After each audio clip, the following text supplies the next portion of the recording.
paper. Yung para lang, oo, mas maswerte pa nga daw yung pianista kasi binibigyan ng tip para i-play yung gustong patugtog. Pero yung kanya, everybody would be talking over her, nobody would really be watching her.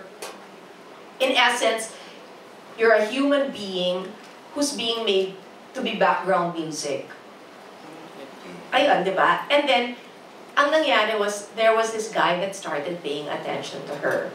And then sinabi ko, hello? Hindi mo siya nakilala? Parang ano ba naman? Tapos sinabi niya, and then na-realize ko, oo nga naman, merong segment ng population natin na care nila sa current events, di ba? Care nila sa kung sinong nakaposisyon at mas lalong care nila kung sino yung asawa nito. So, it was really possible na yung start, di niya kilala. So, yun lang ang merong kasi, EJ, yun yung may clear na kwento. The rest, I think, it was really left vague. Because, by giving kwentos or by giving stories, you're already judging. And I think it was trying to avoid that. Okay. More questions, please. Ayan, I think si Chikanes, ayan Chikanes, si Albert, he has a question. Okay, nag-tweet ka, nasabi mo. Maraming tanong sa Instagram mo. Hey Paul, good afternoon, Miss Chris. My question is, what's your defining moment as an actress? This move. Ganon. Hindi, totoo talaga. Kasi first time nangyari na jaded kasi jaded si Direk Chito, ang dami na niyang nakita. Diba? Lahat ng pinakamagaling na handle na niya. Mas lalong jaded ang AD at ang mga DOP at yung mga boys. Kasi they've seen everything. They know the process. But there was one scene, well actually two scenes, na kami ni Kim, nagyakapan na lang, sabi ko, napaiyak natin sila. So sabi ko, sabi ni Direk Chito, balik ka ulit na na ganyan na marami kang hugot, ganda. Okay, sabi ko, okay Direk, I'll try. So, sabi niya na you've lived life So yun, siguro yun. And I think, maturity gives you that.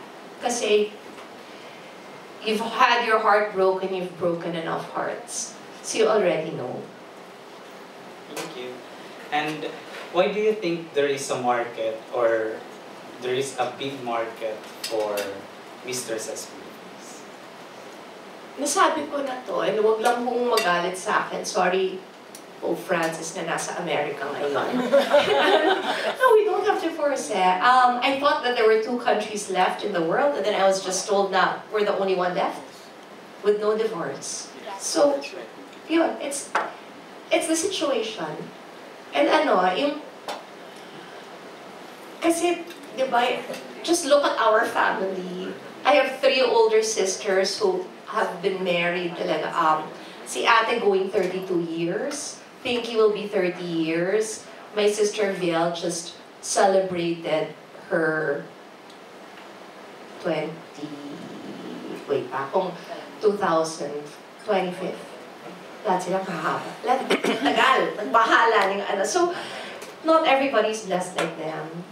And here, di ba, nangyayari talaga to. Kasi, wala tayong closure na mas mabilis. Sana nga, totoo na yung sinabi na may expedite ang annulment, pwede nang hindi na the church annulment, diba? Sinabi na hindi na kailangan dumaan all the way to Rome, pwede nang dito, locally. Maybe by doing that, you will lessen the instance. Kasi as of now, diba, bawal eh. So di ba yung bawal yun yung gusto.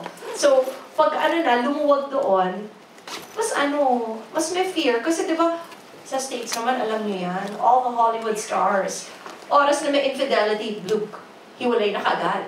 Diba?